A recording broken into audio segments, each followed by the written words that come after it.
Good afternoon, good morning, and welcome to Volunteering Victoria's webinar series. So the State of Volunteering report was the first report of its kind in Victoria, but it takes a village to embed research into our sector and make sure that it's as rigorous as possible. So today I'm talking to a few representatives from our program advisory, from our research advisory group, Sharon Walsh from Bendigo Health, Andrea Matheson from the Centre in Wangaratta, and Sue Dunn from Mercy Health about their role on the reference group and the lessons that they learned about research through the process. So just a few housekeeping notes before I introduce our guests properly. In the interests of all other listeners, you should have arrived to the webinar on mute. You can check by hovering your mouse down the bottom and you'll see a little icon come up. There's a public chat box which you can send messages or submit questions through. And please let us know if you're having technical difficulties via the public chat box. This webinar will be available to stream on Volunteering Victoria's website within a few days. So without further ado, let me introduce my three guests. So, Andrea Matheson, who's at the Centre in Wangaratta, has passion for education, growth and engaging with communities, passions which she's developed in her previous career as a primary school teacher, as program leader for the Volunteer Centre in regional Victoria. Andrea feels she has a fantastic opportunity to support the various communities of the region in Wangaratta to thrive, allowing her to make a tangible impact at grassroots level. So Sharon Walsh, our next guest, is the Director of Volunteer Services at Bendigo Health. Sharon and her team support volunteers who assist across the entire health service by providing practical and emotional support directly to patients, residents and visitors. Sharon has worked within healthcare settings for more than 20 years, with over 15 years of that time spent working directly with volunteers. Sharon is the founder and the chair of the Leaders of Health Volunteer Engagement, or LOVE network. The network was established to support volunteer managers and coordinators specifically in the health sector and provide an opportunity for sharing. The network has grown to include more than 170 members from hospitals, health services, community health and health associations from across Australia, New Zealand and the USA. Sharon has been recognised for her passion and commitment to the volunteer sector, having received several awards. Most recently, Sharon was named as the 2019 Pro Bono Australia's Impact 25 awardees. Congratulations, Sharon. And finally, we have Sue Dunn from Mercy Health. Sue has over 10 years experience in volunteer management within the not-for-profit sector. Sue actively contributes to a number of networks and associations across the volunteering sector and recently participated as a mentor in the Volunteering Victoria mentoring program. An active volunteer herself with various organisations, she is passionate about the unique energy and immense value that volunteers bring to the organisations they support. She says, I love working with volunteers and their generosity and spirit continues to amaze me. I agree, Sue. So welcome, guys. Thank you for joining me this morning. Hi, thanks. Thank you. Good morning. Thank you. So before we get into the nuts and bolts of our topic for today, I do always like to ask those who come along to our webinars a couple of questions. And so the first is just to tell us a little bit about yourself and your role. I know I've covered a little bit in that bio that I just read, but Andrea, do you want to kick off and talk to us about the centre and your role there? Yeah, sure. Thanks, Sarah. Thanks for having me today. So yeah, I work at the centre, which is based in Wangaratta in regional Victoria, but we cover quite a range of areas, the whole Hume region, ranging from Wodonga up to about Wallen, all along the Hume Freeway. So we cover quite a large area, and we're primarily a RTO, providing certificates and courses for the community, but we also have our sport sector and our community programs department, which is what I'm involved in. So the community programs department of the centre, its main focus is volunteering. We have the community visitors scheme, and we also run a matching service for volunteer management throughout the region, matching volunteers with not-for-profit organisations. So as you said, my background was in education, so I'm very new to the sector, and I came across from primary school teaching, but I've volunteered my whole life, and it's something my family have always regarded quite highly. All members of my family volunteer with various different organisations, and so it was really nice to be able to join the sector in a official way and be able to help out other people. So as I said, we manage lots of volunteering programs, and we're keen to keep doing some more. So that's where we're at.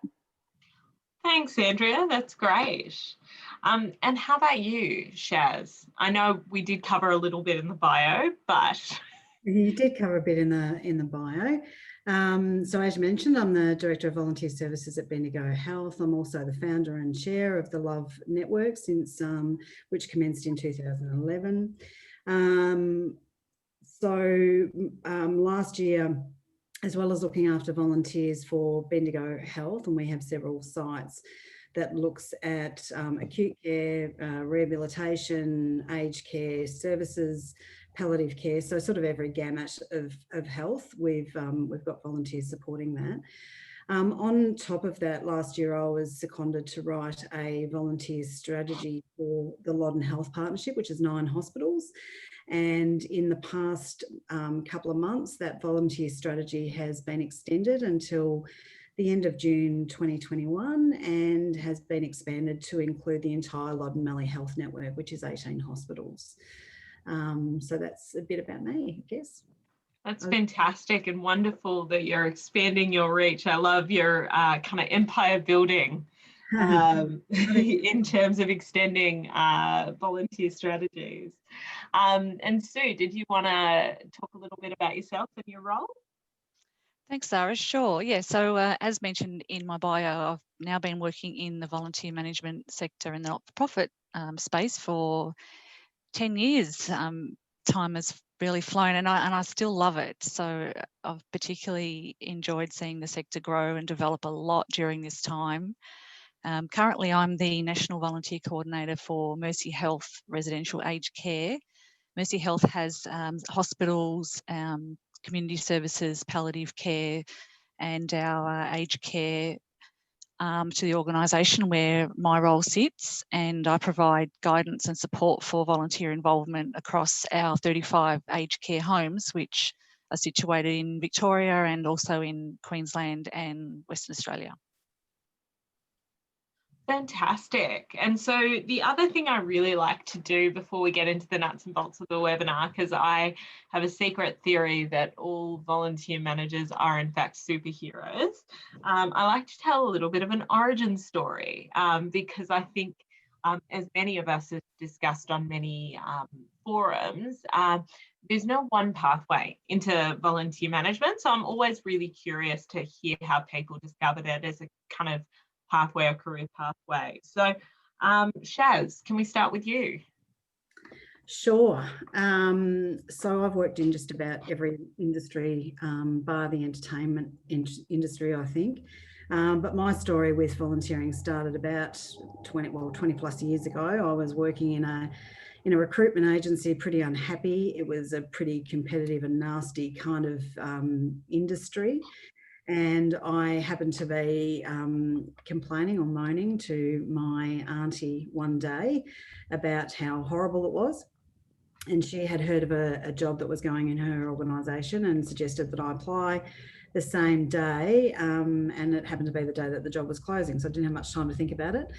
Ultimately, I got the job. It was as a ward clerk on the oncology ward at Cabrini Health.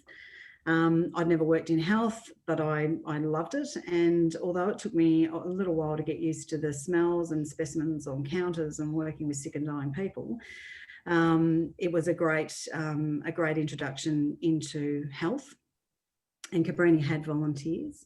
Cabrini was also a fantastic supporter of other outreach programs. And so myself and a number of the staff started volunteering for the Lighthouse Foundation. So we used to go in and cook meals with the kids and then sit down and have dinner with them.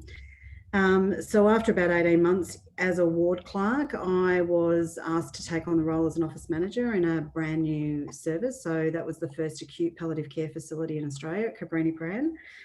I worked in that role for almost 6 years and I absolutely loved it. And it was really here that I was given the day-to-day responsibility of looking after volunteers. I was curious about boundaries and managing volunteers, so I asked if I could attend the volunteer orientation program, which I did. And when the manager of volunteers was leaving, I was asked to apply for the role. So, you know, whilst when I started it was incredibly challenging, actually it's still pretty challenging. I love the role at Cabrini. I did it for almost 6 years, and then I decided I needed a tree change out of Melbourne, and I applied for a role as a project manager for the new Bendigo Hospital project in 2009. I'd worked as a project manager in one of my many previous jobs. And although I wasn't successful in getting that job, one of the executives from Bendigo Health phoned me as they'd been considering implementing a structured volunteer program. And then fate stepped in. They advertised the role a couple of months later, and I moved and started a month after that. And yeah, have to say it's the best move I've made, and I've been blessed with opportunities. And here I am 11 years later, still looking after volunteers and loving it. Fantastic. And I think that notion of it being challenging to start off with, but presenting different challenges as you continue in a role and grow and develop is certainly something that resonates. Sue, how did you find volunteer management? My journey began when I was seeking a change from my career in the corporate sector. I didn't actually know what it was going to look like, except that I wanted something that had a bit more heart to it. And I do sort of have community services background, done volunteering throughout my life, so through that, being volunteer myself, I discovered that volunteer management was becoming a profession, if you like, and I'd seen some roles emerging.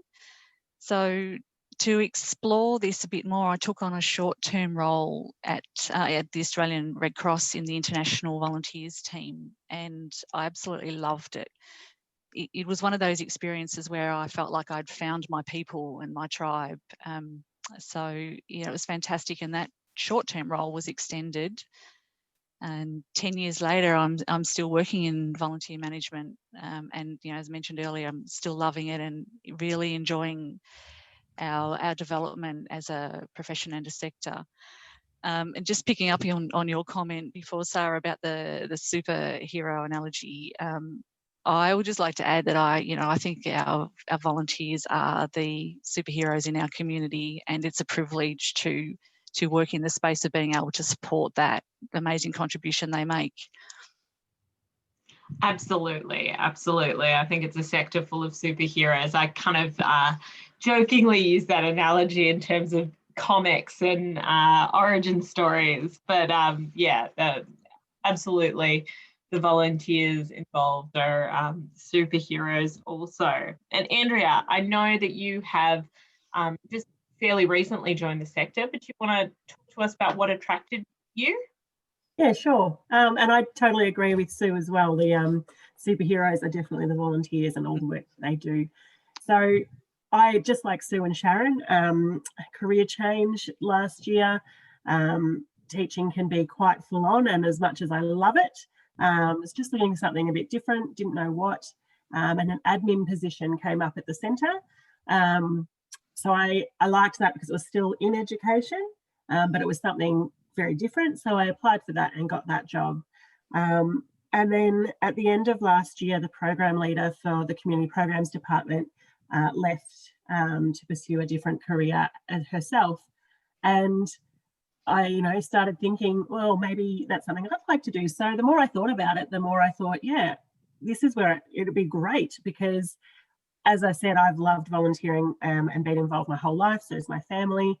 We really value the impact that you can have on organisations and the community by volunteering. So to be able to support that within our own area and support the other volunteers was something that I thought would be really worthwhile. So I jumped at the chance and applied and got it. And it's definitely been an interesting year to begin in the sector, but I've learnt a lot and I'm really enjoying it so far. So I see lots more to come for me.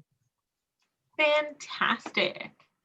And so just a quick recap for those who don't know, the State of Volunteering Report is a project that Volunteering Victoria undertook and completed this year.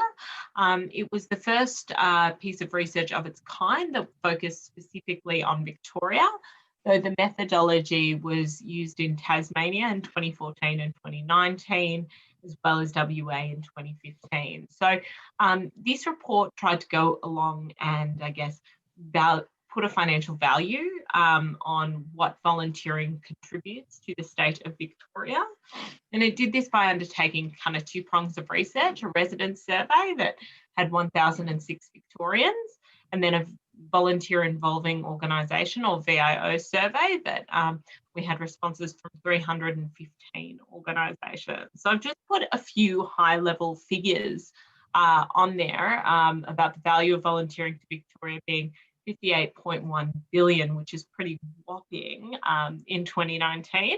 Obviously, the impacts of COVID have shifted that figure a little bit, and we can talk about that further down the line, but also that for every $1 invested in volunteering, you get $3.70 worth of return back, which is just fantastic. But to backtrack, I guess, why did you nominate to be part of the State of Volunteering reference group? So we asked out of Volunteering Victoria's networks for an expression of interest. So we'll start with you, Sue, if that's all right. Yeah, sure. I was motivated to put my hand up as part of what I feel is my responsibility to actively contribute to our sector and to keep looking for opportunities to do that. And I was very excited that we were at last getting this research and report happening for Victoria, having been aware of similar reports and research in other states. So I felt it'd be a great experience to be part of helping to shape our first report for Victoria, and it has been a great experience. Fantastic. How about you, Andrea? Well, initially being new, I thought it would be a great learning experience for myself to be able to work with the other people through this process and really get my head around everything about volunteering, which it has. It's really helped me develop my understanding of the sector. But I also I am one of those weird people that really enjoy looking at data and understanding what it's telling us and then what we can, how we can use it for future action. So that's why I put my hand up. Fantastic. And how about you, Shaz? So I've undertaken to coordinate and write the Love benchmark, which has now been going for 8 years. And so I guess I'm interested in what benchmarking and data can do to assist our cause. And for me, I really wanted to learn new ways of thinking about data and presenting data. Unlike Andrea, I don't love it. But I wanted to do that for the benefit of the individuals in our network, but also as the collection of people in our network. I find that some research can be pretty overwhelming and hard to make sense of. So I wanted to participate to provide feedback so that the document was easy to read and it made sense and it was user friendly. And that said, I certainly wasn't the only one. I think every single person on the committee, I believe, had the same interest. We also had different ways of interpreting the data. And a lot of people picked things up that I hadn't noticed, which was, it was great. It created great discussions and it allowed us, I think, to, present the data and the important things that we needed to draw attention to. So I'm really glad I put my hands up. I've learned a lot from everyone. Fantastic.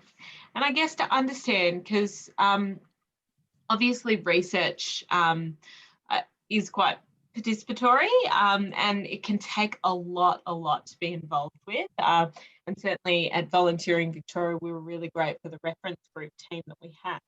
But I wanted to ask, was this the first research project that you've been involved in? And Shaz, I'll throw to you because I know you've already just mentioned the Love benchmarking, but if you could talk a little bit about that, that'd be great. Yeah, so we started the Love benchmark. I guess primarily because there was nothing in our sector that we could benchmark our programs against. So we decided to start our own. The first year we commenced the benchmark, it was pretty basic, but it gave us an indication of what other information we actually wanted to know. The second year we added a lot more questions. The third year we refined the questions, and they've been the questions that have been maintained for the past 5 years. The job of analysing the data and writing the story to support the data gets bigger each year. So it literally takes about 6 months of the year and involves a number of people at Bendigo Health. I guess the more data that you have, the more you have to unpick and review trends. Bendigo Health, we organised to get an ethics approval in the second year for 2 reasons predominantly. One was to ensure the protection of the participants and their organisations. We didn't want to do harm. And the second was to validate the research. So this benchmark is the first of its kind in the world. It was established by the user for the user. It is specific to health, and unlike most other research, the refined data is actually given back to those participants who agree to share, and that's along with interactive graphs, allowing people to use it operationally as individuals, or in order to improve their programs.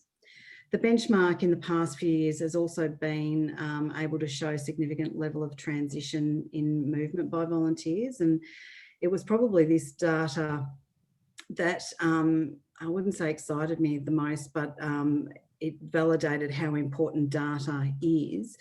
And we used that data. We spoke to the state government about the impact and the level of transition by volunteers, and the state government then allowed or agreed to have volunteer engagement included as a mandatory requirement for all public health services on the Statement of Priorities document in 2017-18. So for those that don't know, the Statement of Priorities document is essentially an agreement between the government and the health services about what's going to be achieved in a 12-month period. And it's the document that all of our CEOs and board chairs focus on the most. So it was a really fantastic win for our sector. And I think, what I've learnt really is that as a volunteer sector, we need to get better at collecting the right kind of data to help us tell our story, which was why I was so keen to be involved and participate in small part, along with the rest of the team, to see this State of Volunteering report released. So the benchmarks also, from a personal perspective, it's been a fantastic learning and growth opportunity for me too. Each year I'm stimulated to look for data and trends and anomalies based on conversations with, the network throughout the year. Really wanting the benchmark to be useful and to address current needs where it possibly can. And over the years, I've learned to get a little bit clever about what data is presented, mostly because of the people I've been working with to help me unpick the data. So that we can get the greatest impact. And I've really learned that data needs to be a little bit fun, a little bit colourful. So we introduced some information or informative infographics that could draw attention to the eye and be noticed by our CEOs. Also learning how to use that data, I guess, gave me the confidence to speak to my own CEO about some concerns I was having with our program. And it was that conversation really that prompted the Loddon Health Volunteer Strategy. And the initial benchmark for that strategy was put together similar to what we've done for the Love Network. And it's further prompted the strategy now to be extended, as we said before, and expanded to now include the 18 health services across the Loddon Valley Health Network. So what started as a very simple survey put together by what was a very small Love Network, due to our curiosity and our want to improve our programs, it has absolutely changed my life and opened up so many incredible opportunities. Yeah, that's fantastic. And I absolutely agree with you when it comes to presenting data and eye-catching. And there is just a little picture of the Love benchmark infographic there. And it's worth noting, if you haven't, and I hope all of you have been to the State of Volunteering website. The address was on the previous slide, but we've got a whole bunch of infographics and tools there as well. And the reference group these guys, plus a number of others, did contribute to suggesting what tools may be useful as well.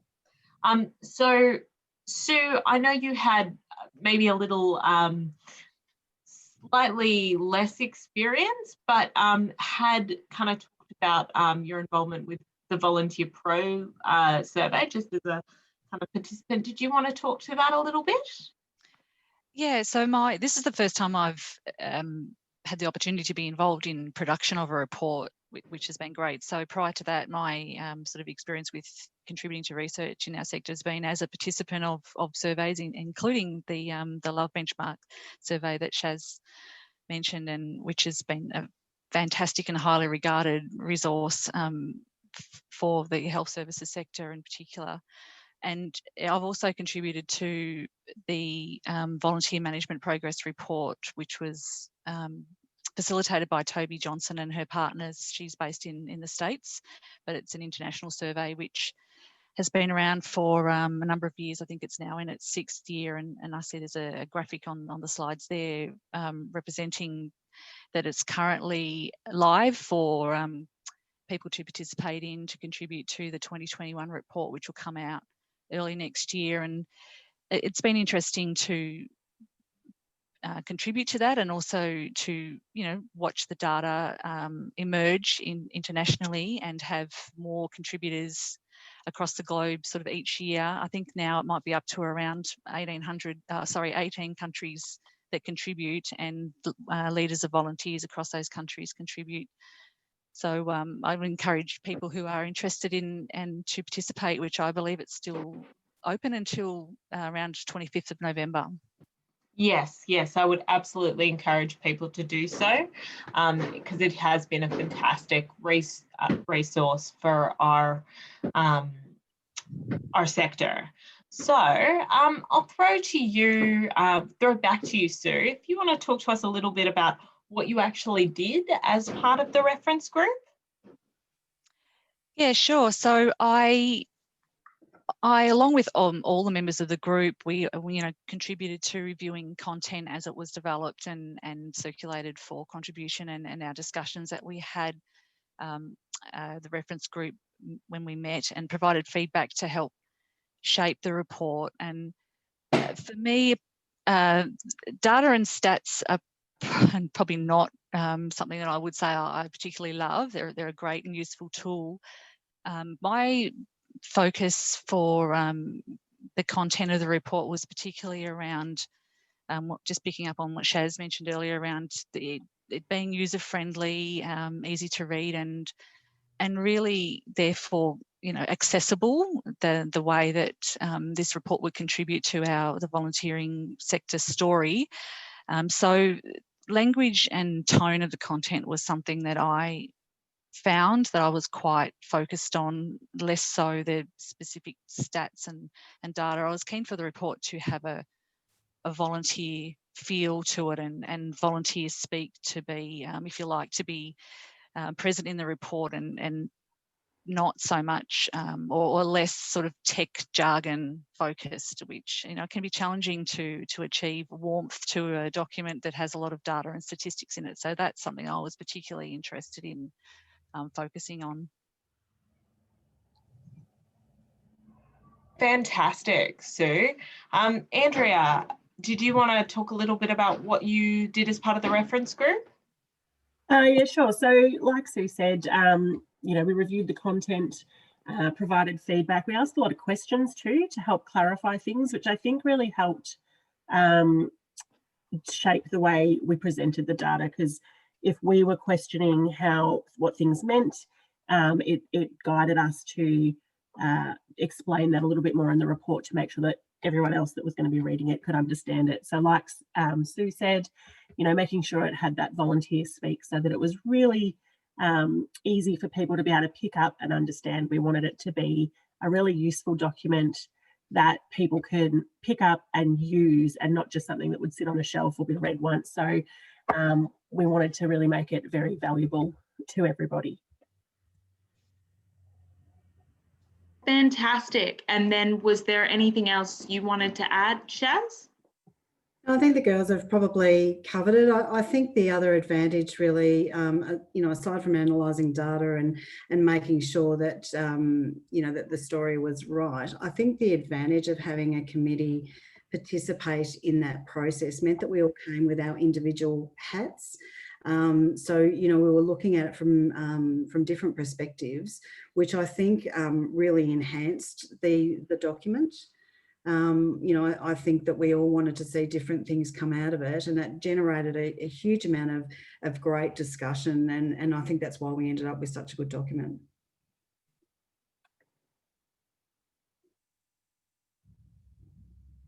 Thanks, that's great. So I guess it goes without saying, you've kind of mentioned you were happy with the outcome. Did anyone want to comment just about what they found in terms of the resources, whether you guys were actually happy with the outcome? It sounds like there was a great deal of satisfaction. Andrea, did you want to, has anyone used it yet? Oh, look, it's amazing. Even though we were part of the reference group, I think still when we first saw the final product, it exceeded my expectations. I think there's so much that can be used from it to help educate others into what's going on and help show the importance of volunteering within communities and the importance of volunteer managers and the work that they do. So there's bits for everybody. There's the picture gallery, which I think is really important to highlight those people that are volunteering in our sector and really give them credit. The infographics obviously make it really easy to just as a quick view see what's happening, and then the actual report where it goes into detail to be used at a deeper level. So I couldn't be happier with how it's turned out in the end. Thanks. Shaz or Sue, did either of you want to comment on how happy you were with the outcome? Or along with Andrea, I was thrilled with the outcome, but I also like the addition of the website and the tools that it has, created on there for people to just jump on and, calculate the return on investment for their volunteers, or to, quickly find data that's going to help improve their programs. Fantastic. So we might move on. And I guess I'm always really interested when reading research reports. Sometimes there often are just figures or things that come out of research that you go, wow, that is an incredible surprise to me. And certainly coming out of the State of Volunteering report, I feel like every time I read it, I find a new surprise finding. But I thought I'd just ask you guys, what was your biggest surprise finding? Andrea? Look, there was lots that surprised me in this, being new to the sector, I suppose. But one of the biggest stats for me is that nearly half of our adult population actually contribute to volunteering. So 42.1% of adults over 15 years of age. And that's huge.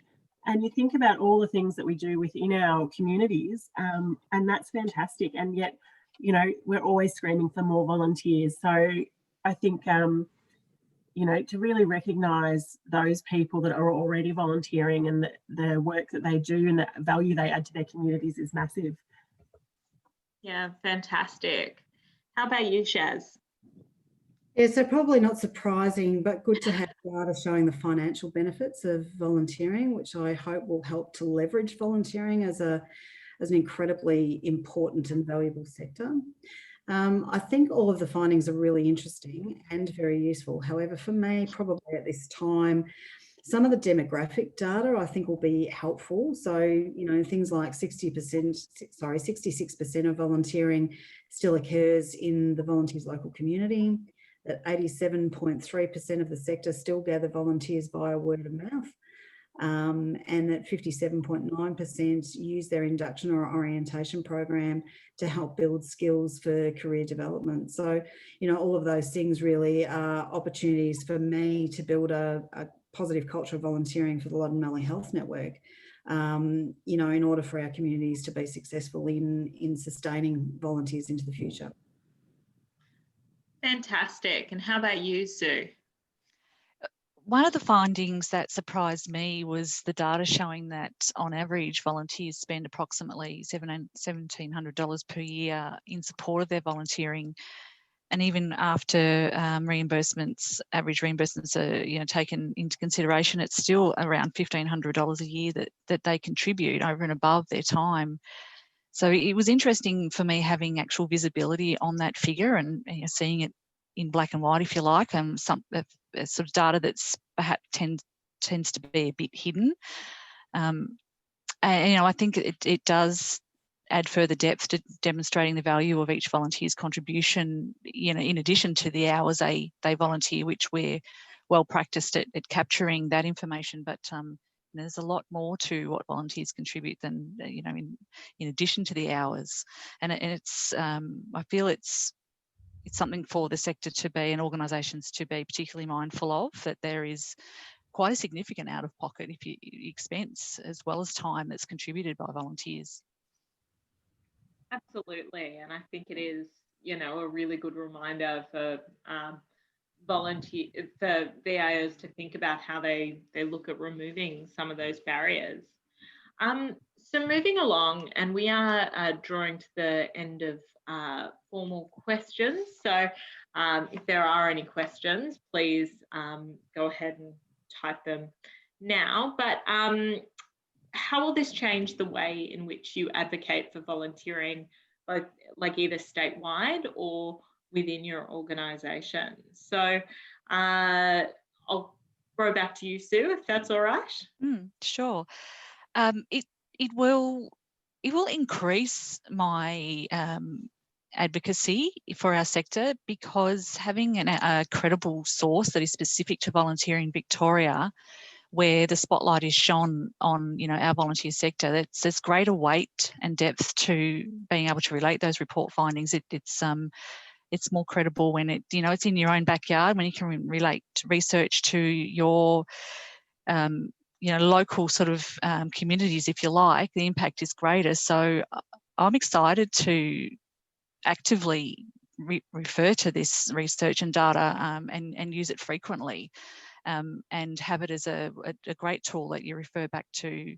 It's not just a one-off read, it's sort of a live resource, if you like, to refer to frequently, and knowing that it directly relates to our environment here. It's going to be a lot of fun and very relevant to use. Fantastic. And how about you, Shaz? How will this help with your advocacy efforts? Well, I guess it already has, Zara. I've already had the opportunity to share some of the data with the CEOs from the Loddon Health Network, and I'll continue to do that. I've shared it with some people in my network, both here and overseas. I think having validated data at hand to refer to or direct someone to will, by osmosis, build a stronger sector. We'll be able to clearly justify needs and advocate better. We've, as a sector, we've yearned for something like this for a long time. It's a great and easy to use tool for the sector that really does validate the work and our programs and our volunteers, and it gives voice to the contribution of our fabulous volunteers, while at the same time it really does provide business leaders and government which will assist us to articulate what it is we've always known, and that's that volunteering is unique and it's incredibly important, and it contributes socially and financially. And guess what? It needs to be supported. Absolutely. Hear to that. Andrea, did you have anything to add about how this might help with future advocacy efforts?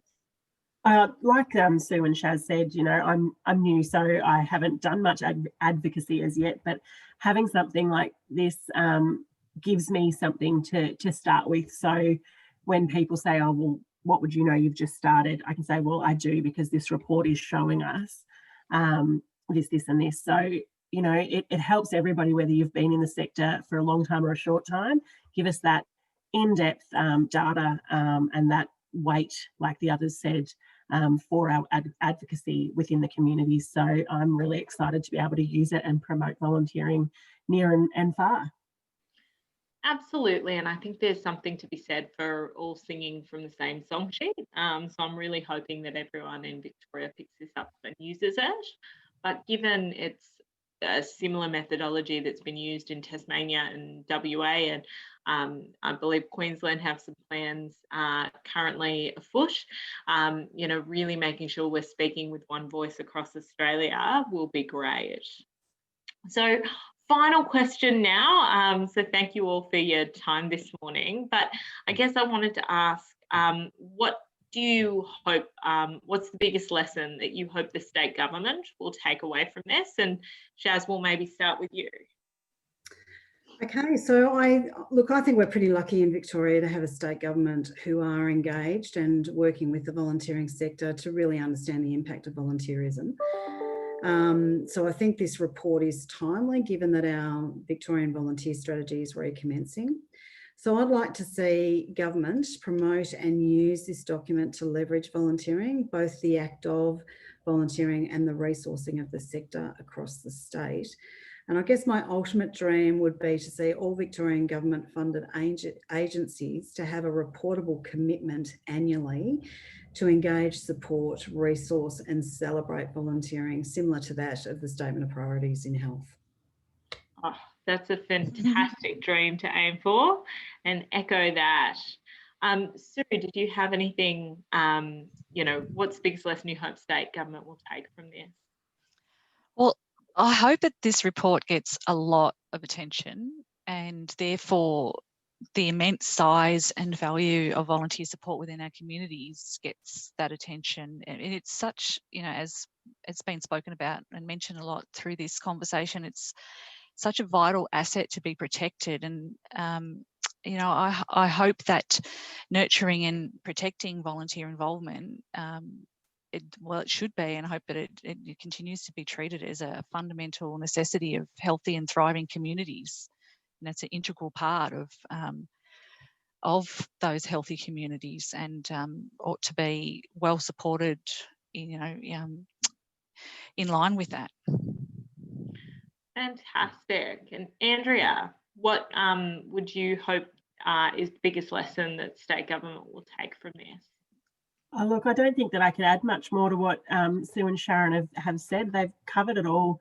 I love that Sharon has said that, that all government funded agencies should have reportable commitments to volunteering. I think that's fantastic. And I would love to see that happen as well. And as Sue said, that volunteering is the backbone of our communities. I don't think people sometimes realise how much would be lost without it, and I hope that the government can really take that on board and see from the report that we need that funded properly, and we need it supported so that we can continue to support our volunteers within our communities. Thanks, that's great. At this point, there are no other questions. So I'd like to thank you three for your time. I'd also like to acknowledge the other members of the reference group who were, some of whom spoke at the State of Volunteering launch, and you can go back and watch that launch presentation at the State of Volunteering website. But also on the reference group were Sasha Earle from the Brotherhood of St Lawrence, Neve Condren from the Royal Women's Hospital, Bradley Smith from Uniting, Renee Mazzoni from Family Life, Tracy O'Neill from Austin Health, and Sue Regan from Volunteering Australia. And, as I said at the start of the webinar, it really does take a village, and the efforts of my three guests today, Andrea, Sue and Shaz, as well as the other members of the reference group, really produced a much stronger report and a really fantastic outcome for volunteering in Victoria. So thank you thank you all for your contribution on the webinar today, but also through your efforts through the reference group throughout the year. You're welcome. Thank you for having us. Thank you. Thank you. So with no other questions, we might head off, but thank you all, and have a great afternoon. Thanks, Sarah. Thanks for the opportunity. Thanks, Sarah. guys. Bye.